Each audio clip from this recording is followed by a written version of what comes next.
তো দেখো বন্ধুরা, আমার চিকেনটা পুরো কমপ্লিট হয়ে গেছে। চিকেনের কালারটা কেমন এসছে তোমরা অবশ্যই কমেন্ট করে জানিও। আশা করি চিকেনটা খেতেও খুব সুন্দর হবে, কারণ খুব সুন্দরভাবেই রান্না করেছি। তো এইদিকে আমার চিকেনটা পুরো কমপ্লিট হয়ে গেছে, এখনই নামিয়ে নেব।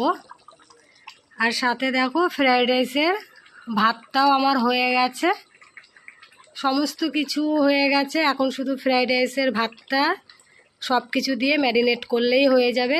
এখানে কাজু কিশমিশটাও মানে জলে ভিজিয়েছিলাম, হয়ে গেছে ভেজানো। আর এই যে এখানে বিনস, গাজর, ক্যাপসিকাম সমস্ত কিছু ভেজে নিয়েছি। তা ফ্রাইড রাইসটা এখন মিশালেই হয়ে যাবে। তা চলো বন্ধুরা, ফ্রাইড রাইসটা কমপ্লিট করে নিই, তারপর আবারও তোমাদের সঙ্গে ভিডিও শেয়ার করব। আর চিকেনের কালারটা কেমন এসছে অবশ্যই কমেন্ট করে জানাবে।